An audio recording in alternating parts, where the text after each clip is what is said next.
नमस्कार, मैं हूं मोनेश और आप हैं इस वक्त एक्सपोज टाइम्स के साथ। लिए आज हमारे साथ हैं भारत सरकार की संस्कृति मंत्रालय के अंतर्गत राजा Ram Mohan Roy foundation library foundation के महानिदेशक श्री अजय प्रताप सिंह जी। आज टेक्नोलॉजी का ज़माना है, मोबाइल में सारी चीज़ें हैं, इंटरनेट हमारे पास है। इस दौर में पुस्तकालय कितना ऑथेंटिक हो पाता है लोगों तक पहुँचने के लिए, और क्या जो पुस्तकें पुस्तकालय में ही हैं उनका डिजिटल फॉर्म क्रिएट करने का कोई ऐसा प्लान है क्या? देखिए, दो चीज़ें आपने पूछी इसमें कि रेलेवेंस लाइब्रेरी का आज के समय में क्या है, जबकि गूगल है, इंटरनेट है, हर व्यक्ति के पास स्मार्टफोन है और उसको एक्सेस कर सकता है। देखिए, सारी सुविधाएं आपको मिल जाएं लेकिन एनवायरनमेंट आपको नहीं मिल सकेगा। आप जैसे एक छोटा सा मैं आपको उदाहरण दूँ, हम हिंदी स्पीकिंग बेल्ट के आदमी हैं, तो हम अपने बच्चे को इंग्लिश स्पीकिंग सिखाना चाहते हैं। कई बार हमारे लोग सिखाना चाहते हैं, ट्यूटर आपने रख दिया, आप उसको ग्रामर और सारी चीज़ें उसको सिखा रहे हो, लेकिन वो इंग्लिश नहीं बोल पाता। क्यों नहीं बोल पाता? क्योंकि उसको माहौल नहीं मिल रहा है।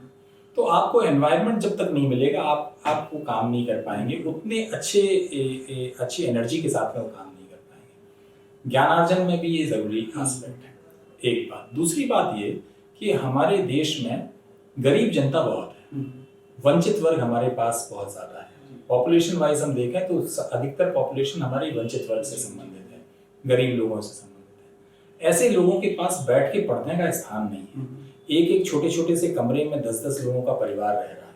वो लोग बेचारे आज भी लैंप पोस्ट के नीचे बैठकर पढ़ते हैं। ऐसे लोगों के लिए कहीं ना कहीं राज्य सरकार और केंद्र सरकार की ही जिम्मेदारी है कि उनके लिए कुछ इस तरह की लोकप्रिय योजनाएं लाएं जिनके आधार पर वो उन्हें बैठने को, पढ़ने को स्थान मिले। गरीब जनता है, सब्जी बेचने वाला आदमी है, ठेला लगाने वाला आदमी है, वो अपने बच्चे को कैसे पढ़ाए? वो नहीं चाहता कि उसका बेटा भी ठेला लगाए, वो नहीं चाहता कि उसका बच्चा भी उसी तरह से सब्जी बेचता हुआ सड़क पर घूमे।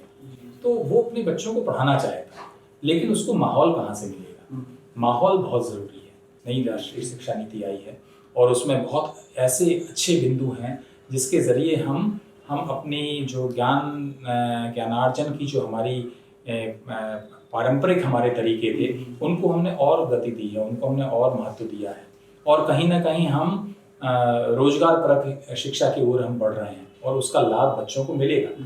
लेकिन इन सब के बावजूद वो बच्चा बैठ के कहाँ पढ़े? ऐसा कौन सा स्थान हमारे समाज ने उनको दिया है कि वो बैठ के पढ़ सके? तो ये केवल वाचनालय है, ये केवल पुस्तकालय है जहाँ पर वो अधिकार के साथ में बैठ सकता है, जहाँ पर हम उसको बड़ी अपनी संतुष्टि के आधार पर हम वहाँ पर स्पेस प्रोवाइड कर सकते हैं। और अभी देखिए, लाइब्रेरियन साहब हैं यहाँ के, उन्होंने बताया कि यहाँ एक बच्ची थी, पढ़ती थी, यहाँ रोज़ आके पढ़ती थी और पता नहीं था, अचानक वो दरोगा बन गई और एकदम से वो मिठाई खिलाने आए कि हम तो रोज़ आके यहाँ पढ़ते हैं।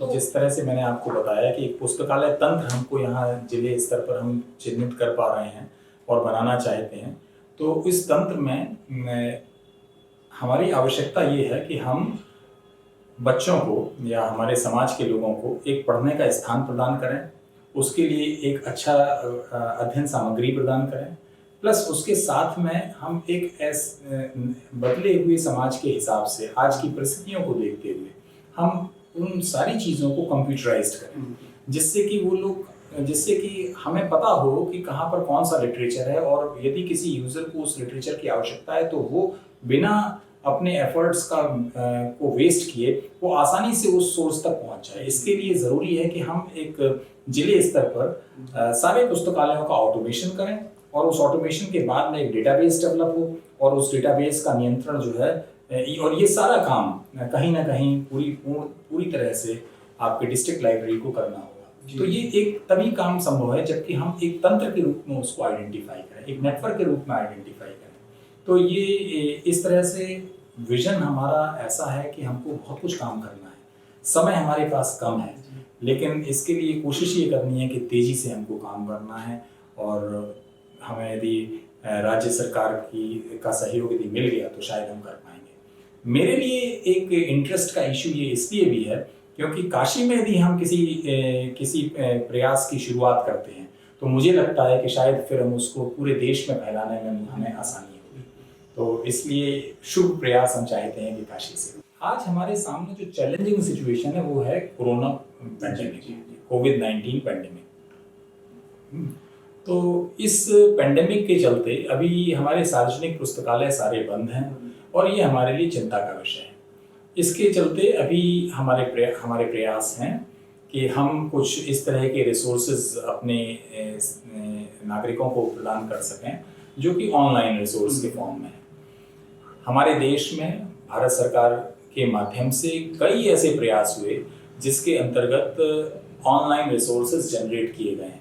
जैसे बहुत ही इम्पॉर्टेंट एक एफर्ट है जो कि IIT खड़गपुर के माध्यम से गवर्नमेंट ऑफ इंडिया ने किया है, वो है national digital library of India. तो ये national digital library of India है और इसके अलावा भी बहुत से ऐसे एफर्ट्स हैं जिसमें कि हम देखते हैं कि EPG पाठशाला है, ई ज्ञान कोश है, इग्नू का EPG पाठशाला UGC की स्कीम है और इस तरह की ढेर सारी स्कीम्स हैं जिसमें कि ई कंटेंट डेवलप किया गया है, ई रिसोर्सेज डेवलप किए गए हैं और ये ओपन एनवायरनमेंट में अवेलेबल है। ये ओपन सोर्स सब प्लेटफॉर्म्स हैं, सारे सोर्सेज हैं, फ्री ऑफ कॉस्ट अवेलेबल हैं। लेकिन ये कहीं ना कहीं हम अपने सोसाइटी के साथ में, अपनी जनता के साथ में इसको हम कनेक्ट नहीं कर पा रहे हैं। तो इस चैलेंज को हमने एक्सेप्ट किया है और हम प्रयास कर रहे हैं कि इस पेंडेमिक सिचुएशन के रहते हुए भी हमारे यूज़र्स को घर से बैठकर ऑनलाइन रिसोर्सेज, इलेक्ट्रॉनिक रिसोर्सेज कैसे मुहैया कराए जाएं, कैसे उनकी एक्सेस सुनिश्चित की जाए, इसके हम प्रयास कर रहे हैं। लेकिन एक स्कीम हमारे इस पेंडेमिक पीरियड के हिसाब से बहुत ही महत्वपूर्ण है, वो है लाइब्रेरीज को नेटवर्किंग सपोर्ट प्रदान करने के लिए। और उसमें हम पूरे देश के सारे डिस्ट्रिक्ट लाइब्रेरीज को, वहाँ पर 50 डिस्ट्रिक्ट लाइब्रेरी का राइटर नहीं है, उनकी उसका काउंट फिक्स्ड नहीं है। उसमें है कि हम सारे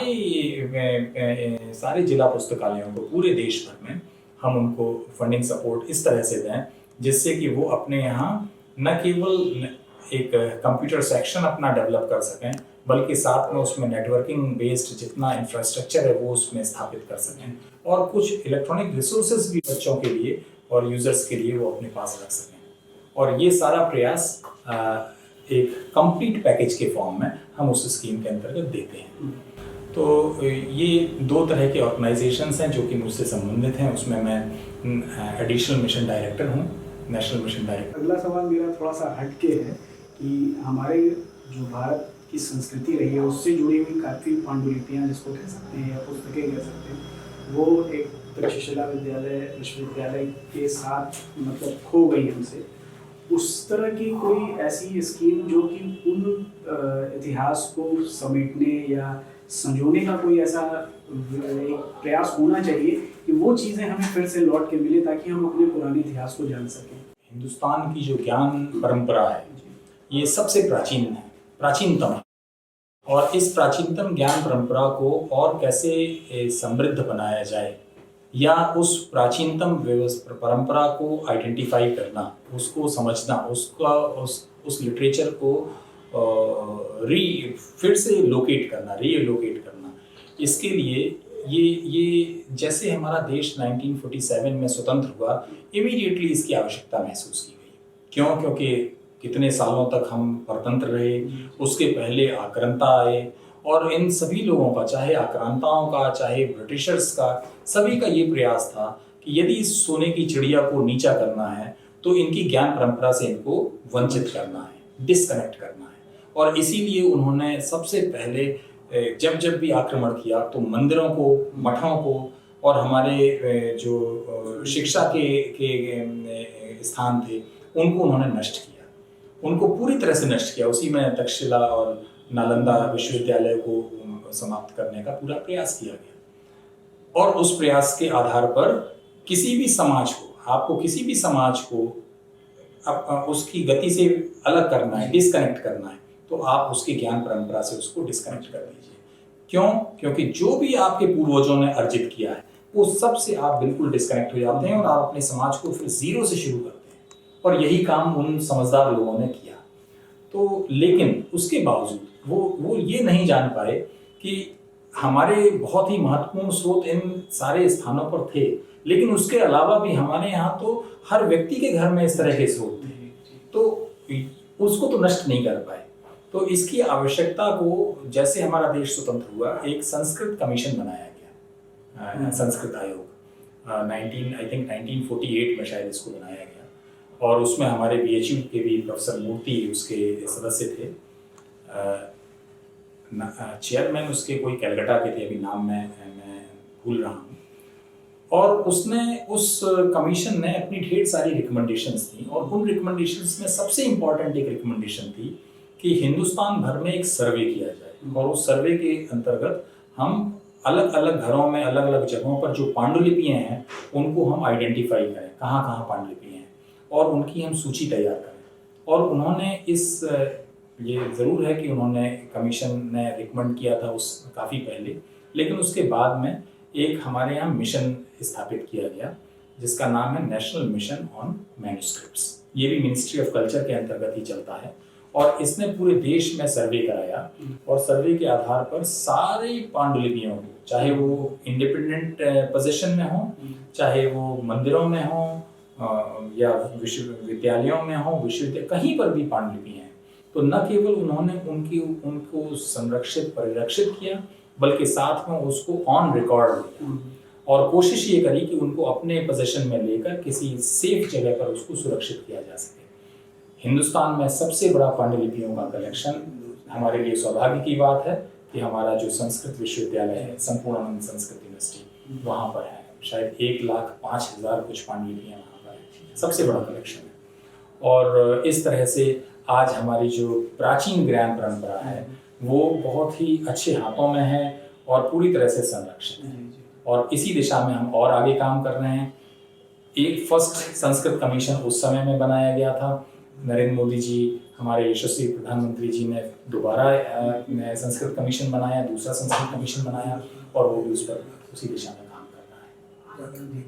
सर, आपका बहुत बहुत धन्यवाद, आपने बड़ी अच्छी जानकारी हमें दी। ये थे श्री अजय प्रताप सिंह जी, जिन्होंने पुस्तकों के और पुस्तकालय की स्थिति सुधार के लिए क्या प्रयास सरकार कर रही है, क्या प्रयास स्टेट गवर्नमेंट कर रही है, और क्या विजन आपका है, आपने हमें बताया है।